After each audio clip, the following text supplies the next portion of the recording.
안녕하세요. YD 퍼포먼스 인지행동치료연구소입니다. 오늘은 완벽주의 유형에 대해서 내 마음속에 가지고 있는 완벽주의 유형에 대해서 설명을 드릴까 합니다. 요즘 이 심리적인 유형에 대해서 많은 관심을 가지고 특히 MBTI 같은 검사에 대해서 많은 흥미를 많이 가지고 계신데요. 특히 이제 ESTJ 같은 이 완벽주의적인 성향이 높은 사람들이 이제 MBTI를 결과를 받아들이지 못해서 좀 스트레스를 많이 받고 있다라는 얘기 들었습니다. 그러면 우리가 실제로 이 정신의학에서 얘기하는 이 완벽주의의 유형에 대한 부분들에 대해서 오늘 제가 설명을 드리겠습니다. 일단 그 완벽주의 척도를 이제 휴잇이라는 분이 91년도에 연구를 통해서 다차원적 완벽주의 척도에 대해서 말을 했습니다. 그래서 이 자기지향적 완벽주의 첫 번째는, 두 번째는 타인지향적 완벽주의, 세 번째는 사회부가적 완벽주의가 있어요. 이 자기지향적 완벽주의라는 것은 자기 스스로 완벽을 추구하고 계속적으로 이 스스로에 대한 기준으로 자기 자신을 평가하면서 나아간다라는 기준을 가지고 있고요. 두 번째로 이제 타인지향적 완벽주의 같은 경우에는 그 기준이 다른 사람에게 잣대를 드린다는 겁니다. 그래서 남들이 그 기준에 도달하지 못할 때는 조금 이제 적대적으로 얘기하거나 아니면 실망하거나 이런 부분들이 좀 있고요. 세 번째는 이제 사회부가적 완벽주의라고 하는데 이 정신의학에서 얘기하는 심리적 고통이 가장 많은 타입이기도 합니다. 이거는 사회적 기준이나 아니면은 부모님의 기대나 이런 부분들로 인해서 기준들이 이렇게 형성되어 있고 본인 스스로가 늘 잘 되지 못한다라는 이 상실감이나 비교를 하게 되면서 스트레스를 많이 받는 스타일이라고 볼 수가 있습니다. 그래서 이 휴잇이라는 분이 만들어진 다차원적인 완벽주의 척도는 이전의 연구에서는 개인의 내적인 측면에 초점을 뒀다면 이 대인관계 측면에서 초점을 둔 다차원적인 완벽주의 척도라는 것에서 의의를 가질 수 있고요. 그래서 제가 이 완벽주의 책자인 이 오늘도 시작하지 못한 당신을 위해를 쓰면서 이 휴잇이 이제 세 가지로 분류했던 이런 그 완벽주의의 성향들을 네 가지로 조금 쉽게 나누어 봤습니다. 그래서 자기지향적 완벽주의의 장점을 가진 사람들이 안정형의 완벽주의자라고 제가 명칭을 드렸고, 그 다음에 타인지향적 완벽주의와 자기지향적 완벽주의의 단점을 가진 사람들을 감독형 완벽주의자라고 분류했고요.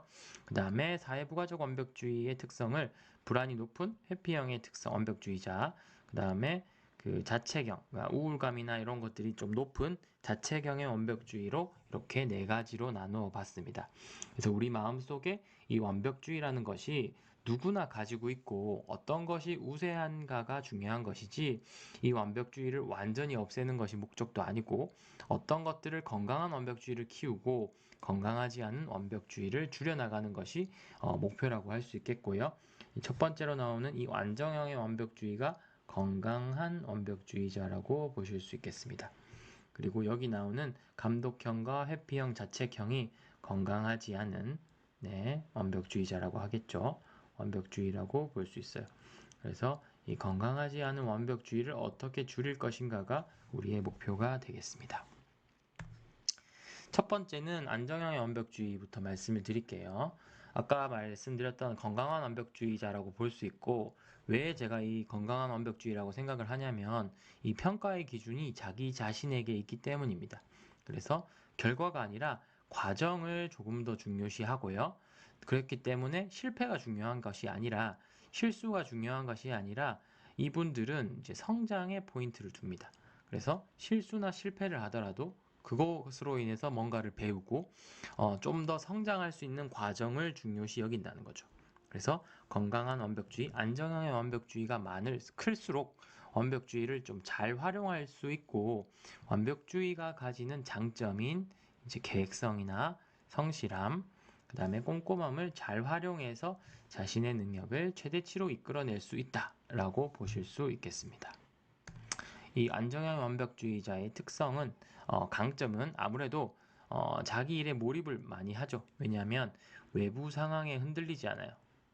왜 외부 상황에 흔들리지 않을까요? 외부 상황으로 인한 변수나 그 다음에 실수나 실패 같은 것들을 크게 생각하지 않습니다. 중요한 게 아니에요. 이게 중요한 게 아니라 본인이 얼마나 성장할 수 있고 일에 몰입할 수 있냐가 더 중요하기 때문에 외부 상황에 조금 덜 흔들린다라고 볼 수 있고요. 뭐 사실 이 건강한 완벽주의자는 좋은 거기 때문에 보완할 점을 굳이 찾는다면 이제 주변 사람들과 약간의 갈등이 생길 수 있겠죠. 아무래도 자기 일에 몰두하고 뭔가를 좀 잘 해내는 부분들이 있기 때문에 주변과의 밸런스가 깨어지는 부분들이 있고 이제 갈등이 생길 수 있고 협업이 좀 어려울 수도 있다. 이 정도 조금 주의하시면 훨씬 더 건강한 완벽주의가 될 것 같습니다. 두 번째는 이제 감독형의 완벽주의예요. 이게 이제 타인지향적 완벽주의랑 비슷한 건데 자신의 높은 기준, 그러니까 기준을 자기만 높으면 되는데 주변 사람들한테까지 높은 거예요. 또는 자기한테는 또 관대한데 남들한테 특히 뭐 가족이나 아니면 직장 동료나 또는 연인이나 그 다음에 친구한테 가혹한 기준을 제시하는 경우들이 많습니다. 그래서 관계에서 갈등이 많죠. 그래서 보통 감독형 완벽주의자들이 병원이나 진료실을 찾지 않는데 이분들이 오는 이유는 관계에서의 갈등, 스트레스 때문에 또는 주변 사람들이 너무나 답답해서 찾아오는 경우들이 많아요. 이분들은 조직을 위해서 회사에서 늘 열심히 일하고 윗사람으로부터 인정도 받습니다. 그렇지만 주변 동료들이나 아니면은 부하 직원들이나 아니면 가족들과의 갈등이 심하고 소외감을 느끼기도 합니다. 그 이유는 당연히 늘 자기 자신에게는 괜찮지만 남들에게는 가혹한 기준을 가지고 있기 때문이고 장점은 아까 말씀드린 것처럼 윗사람들이 좋아하거나 추진력이 있다라는 얘기를 많이 하죠. 근데 단점은 주변 사람들에게 압박이나 스트레스를 줄 수 있기 때문에 관계에서의 갈등이나 소외감을 느낄 수 있어서 나중에 뭔가 문제가 되기도 합니다.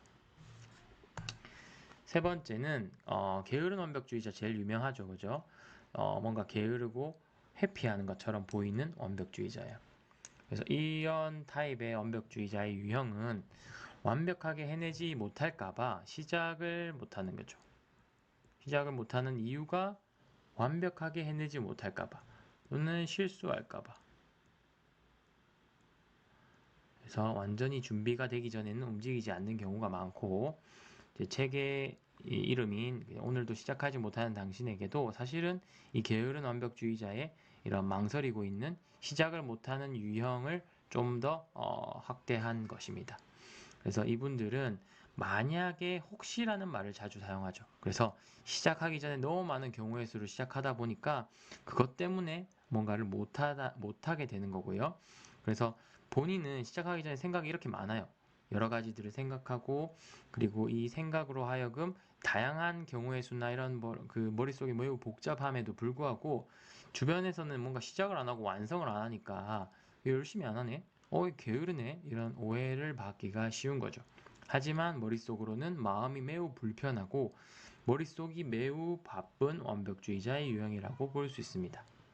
그래서 이 높은 목표가 주는 부담감으로 인해서 일을 시작하지 못하는 사람이다 라고 이해하시면 되고 혹시 내가 뭔가를 계속 미루거나 회피하고 있다면 내가 회피형의 완벽주의자가 아닌가 라고 좀 생각하시면 될 것 같아요. 그래서 장점은 한번 일단 시작하면 잘합니다. 자신의 일에 몰입할 수 있어요. 그런데 시작을 많이 안 하기 때문에 보완해야 될 점은 시작을 안 하기 때문에 뭔가 잘 성장할 기회가 적습니다. 개선점을 찾을 기회가 적기 때문에 성장할 기회가 적겠죠. 그래서 이런 분들은 완벽보다는 완성에 신경을 써야 되고 완성보다는 시작에 신경을 써야 된다. 그래서 시작만 하면 어느 정도 다 하실 거예요. 왜냐하면 준비가 다 이미 머릿속으로 다 되어 있고 여러 가지 가능성들이나 아니면 단점들 때문에 시작을 못 하는 거기 때문에 일단 시작하자라는 것들이 중요한 부분이고요. 그리고 자책형의 완벽주의자는 늘 뭔가 자신을 자책하게 됩니다. 과도한 자책감으로 인해서 우울감을 가지게 되는데 이 이유가 당연히 높은 기준, 비현실적인 기준을 가지죠.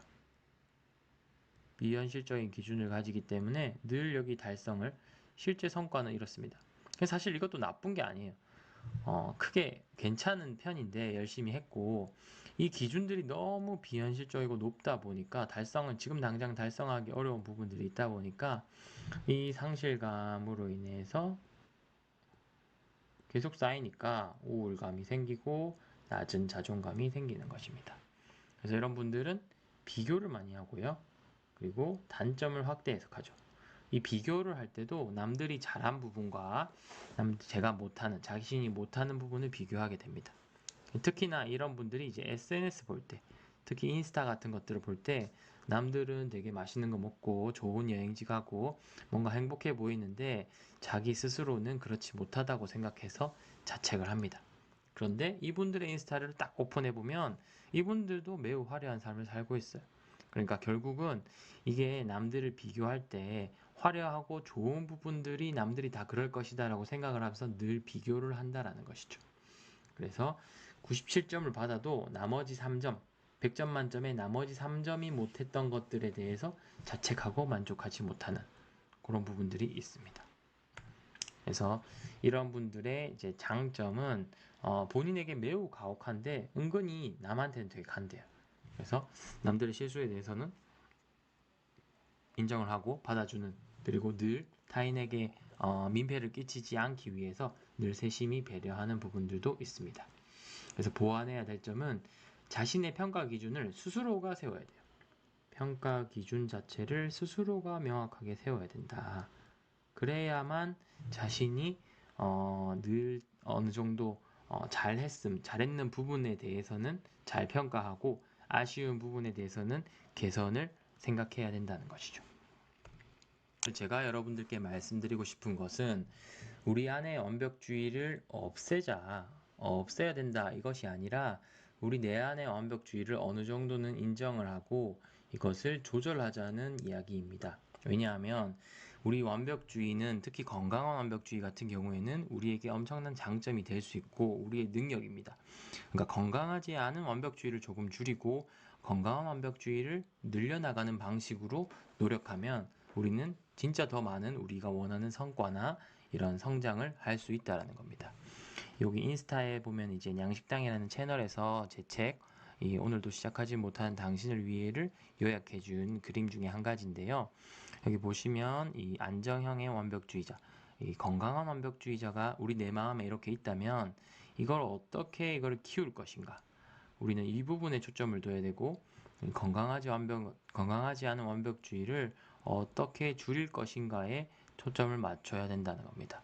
왜냐하면 누구나 어느 정도의 완벽주의는 우리 마음속에 있기 때문입니다.